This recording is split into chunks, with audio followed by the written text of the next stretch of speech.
Hello সবাইকে, সবাই কেমন আছো? আশা করছি সবাই খুব ভালো আছো।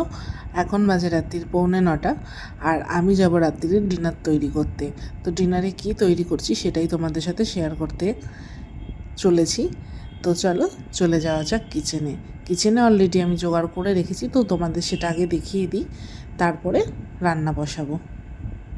তো এখানে দেখিয়ে দিই কী কী জোগাড় আছে। এখানে আছে আলু সিদ্ধ করে কাটা, পিস করে নেওয়া, আদা রসুন বাটা, টমেটো পেস্ট, পেঁয়াজ পেস্ট, পনির, আর এটাতে মানে কাবলি ছোলাটা সিদ্ধ হয়ে রাখা রয়েছে। তো চলো এবার বসানো যাক।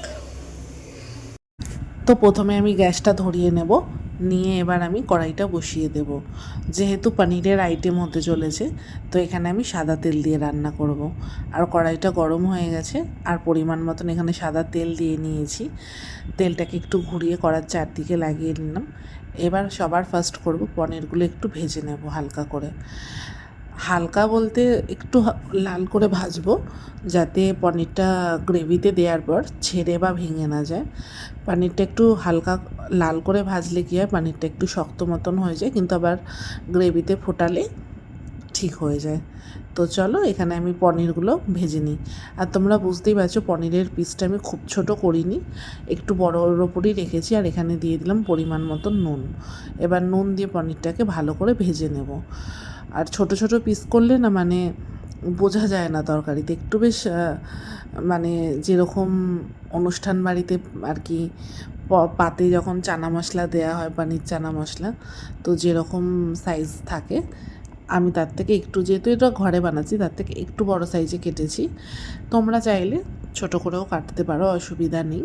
আমি আমার পছন্দ মতন পিস করে নিয়েছি। তো পনিরগুলো ভাজা হয়ে যাক লাল করে, তারপর ধীরে ধীরে বাকি রান্নাটা এগাবো। তো এখানে বুঝতেই পারছো পনিরটা এই যে একটু হালকা লাল করে ভেজে নিয়েছি। তো এবারে তুলে নেব। আর তার মধ্যে আমি দিয়ে দিয়েছিলাম অল্প একটুখানি হলুদ, তার জন্য হালকা হলুদ হলুদ হয়েছে, বুঝতে পারছো। তোমরা না চাইলে না দিতে পারো। যদি তোমরা পনির ভাজতে নাও চাও তাতেও কোনো অসুবিধা নেই। যদি ভাবো জাস্ট গ্রেভিতে পনিরটা আমি দিয়ে দেবো, সেটাও হয়। আমি ম্যাক্সিমাম পনিরের রেসিপি সেরকমভাবেই করি, তোমরা হয়তো দেখেছো আমার চ্যানেলে। কিন্তু আজকে যেহেতু চানা মশলায় দেবো, আর এটা অনুষ্ঠান বাড়ির মতন একটু করতে চাইছি, তাই জন্যই পনিরটাকে ভেজে নিয়েছি। আর এখানে ভাজা পনিরটা রেখে দিয়েছি। আর বাকিটুকু এইটুকু তেলের মধ্যেই, এটাই যথেষ্ট পরিমাণ মতন। তো এই তেলের মধ্যে দিয়ে দিলাম ফোড়ন। কি ফোড়ন দিলাম? গোটা শুকনো লঙ্কা, তেজপাতা আর জিরে, ব্যাস এইটুকুনি। তারপরে দিয়ে দিলাম এখানে পেঁয়াজ পেস্ট করে রাখা। তো এখানে আমি মিডিয়াম সাইজের 3টে পেঁয়াজ পেস্ট করেছিলাম। যদি তোমাদের মানে ছোট পেঁয়াজ হয়, তোমরা পরিমাণ মতন আর একটা দুটো বেশি নিতে পারো। আর যদি বড় পেঁয়াজ হয় তাহলে দুটোই এনাফ। আমার কাছে মিডিয়াম সাইজের ছিল, আমি মিডিয়াম সাইজের 3টে পেঁয়াজ পেস্ট করেছি। তো এখানে দিয়ে দিলাম পেঁয়াজটাকে ভাজার জন্য নুন, আর গ্যাসের ফ্লেমটা হাই হিটে রেখেই আমি ভাজছি। পেঁয়াজটা এই যে এখানে ভালো করে ভাজা হয়ে গেছে। মনে রাখতে হবে পেঁয়াজ পেস্টটাকেও ভালো করে লাল করে ভাজতে হবে, হালকা ভেজে নিলে হবে না। যখন পেঁয়াজের পুরো জলটা মরে যাবে, গিয়ে লাল লাল ভাজা হয়ে যাবে, তো জানবে পেঁয়াজটা ভাজা হয়ে গেছে। এবার আমি দিয়ে দিলাম এখানে আদা রসুন পেস্ট। এখানে বলে রাখি, আদা রসুনের মধ্যে, এখানে যেহেতু অনুষ্ঠান বাড়িতে আদা দেয় না, রসুন দিয়েই করে।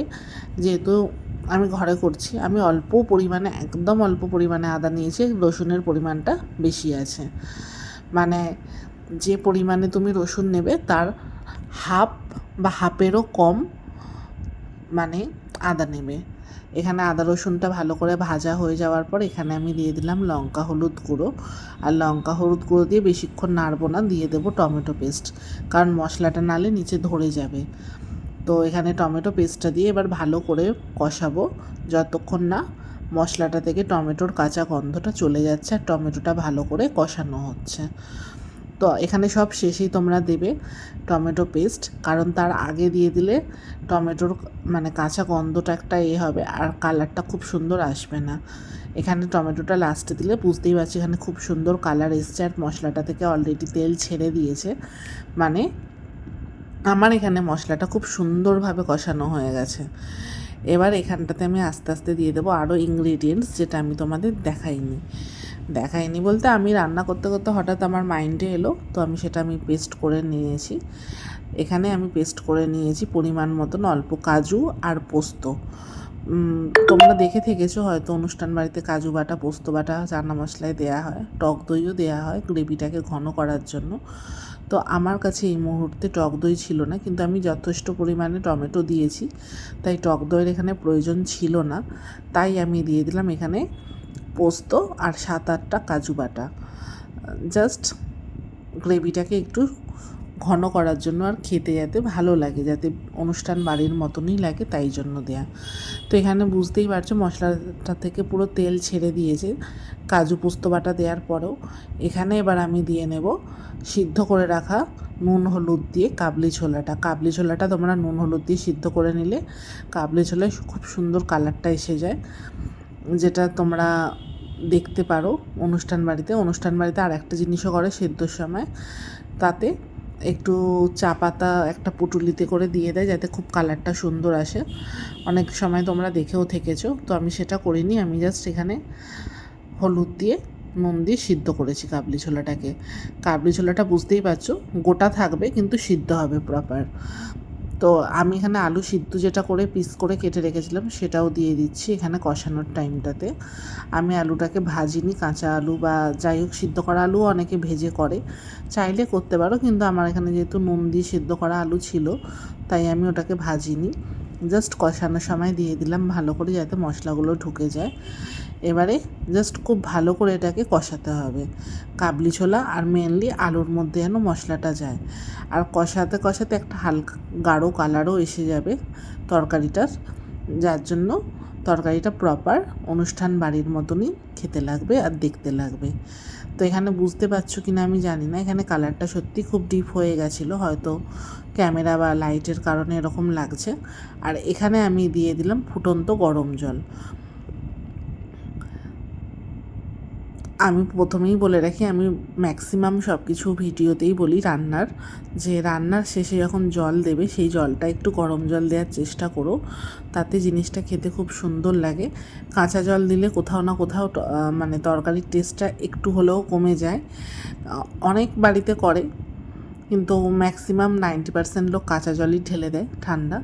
তো আমি বলবো রান্নার শেষে যখন জল দেয়া হবে মাংস বা এরকম একটু ভালো রান্নায়, তো চেষ্টা করবে গরম জল দেওয়ার। আমি ম্যাক্সিমাম রান্নাতেই গরম জলটাই ইউজ করি, যাতে টেস্ট একটুও না বিগড়ে যায়, টেস্টটা যেন প্রপার থাকে। তো এবার চলো এটাকে ঢাকা দিয়ে মিডিয়াম হিটে রেখে দেব, যাতে গ্রেভিগুলো একটু ছোলা আর আলুর মধ্যেও ঢুকে যায়, ভালো করে ফুটতে দেব তারপর।